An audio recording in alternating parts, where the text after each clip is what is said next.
If I come up to you and ask you 6 million questions, play with stuff, fidget with stuff all the time, what would you think? Do you think I would need something out of this bottle? Or would it just be a normal kid thing? Some people don't think so. But among the millions of people that are diagnosed with ADHD, 11% of U.S. children are misdiagnosed. That means about 2/3 of those children are already abusing Ritalin and Adderall. And they wonder why we have such a widespread drug problem. I'm not saying that doctors are all at fault. They are overworked and understaffed. In 1937, Dr. Charles Bradley stated that children with classic ADHD symptoms responded to stimulants, and ADHD had its core definition, which has pretty much stayed the same since. Symptoms were failure to pay attention, difficulty in organization, and distractibility. Hyperactivity was later added to change it from ADD to ADHD. Fidgeting, excessive talking, interrupting, not sitting for long periods of time, those were signs of the hyper. Have you ever asked yourself what defines ADHD? Have any of you ever made a careless mistake in writing? Had a hard time paying attention to a subject that bores you? Ever had to do a to-do list that you just didn't finish? Ever misplaced something you just had in your hand? Or walk through a room just to stop and watch TV because it caught your eye?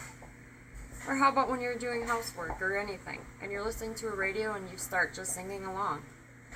Or running with an idea to find out the end results? Got excited and just had to talk about something? If you've done these things, then chances are that you would be diagnosed as ADHD. Being stubborn, crabby, not having many friends, or low self-esteem are also symptoms according to the DSM. ADHD has a wide range of symptoms that are also signs for other disorders. A lot of kids have these symptoms, are prescribed ADHD meds, only to continue having the symptoms, so then the dosage is upped, and then it becomes a never-ending cycle. According to an online source, 30% of children have problems that ADHD treatments don't help.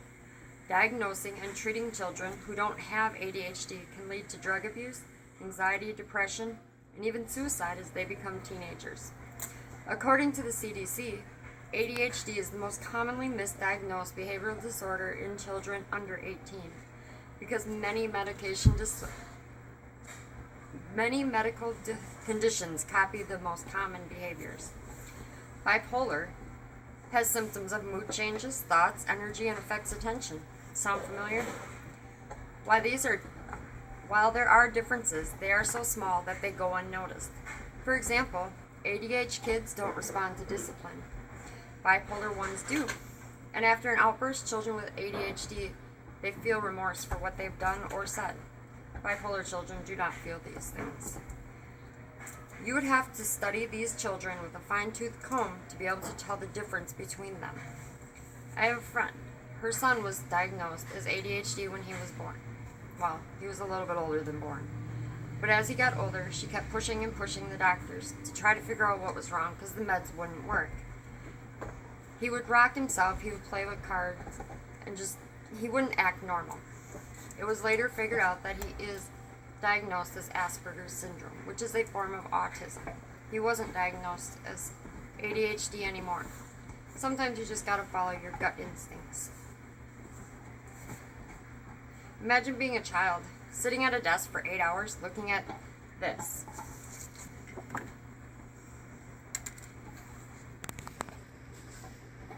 It says I used to have dyslexia and everything is okay, but all the letters are backwards and you couldn't really tell what it says. Or something like this.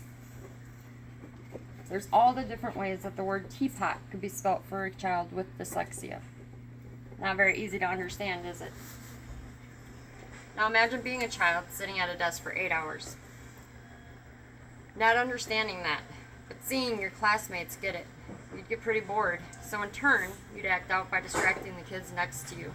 You'd become crabby because you can't understand what everyone else can. You'd make what others consider careless mistakes on your work. This is what children with dyslexia deal with every day. Dyslexia can show a lot of the same symptoms in kids as does ADHD. or they are diagnosed together, according to the Learning Disabilities Association of America.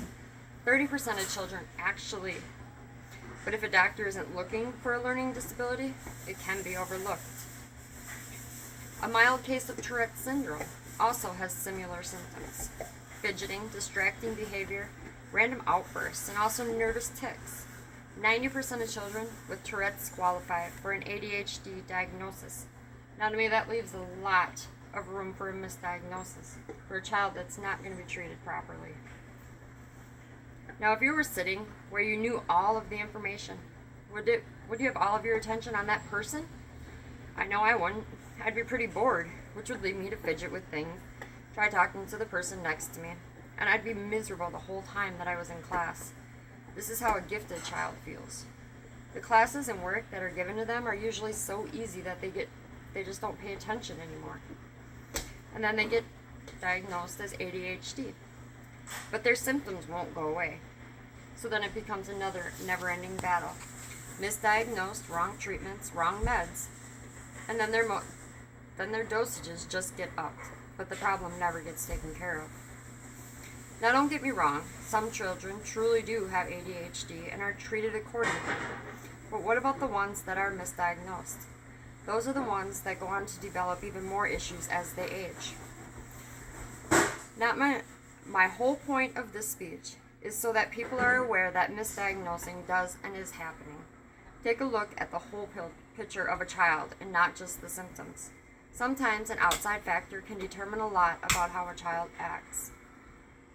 If you have children and a diagnosis of ADHD doesn't sit well with you, then press the issue with your doctor and keep doing it until you are satisfied and their symptoms are taken care of. Because in the end, no one really knows your child like you do. Thank you.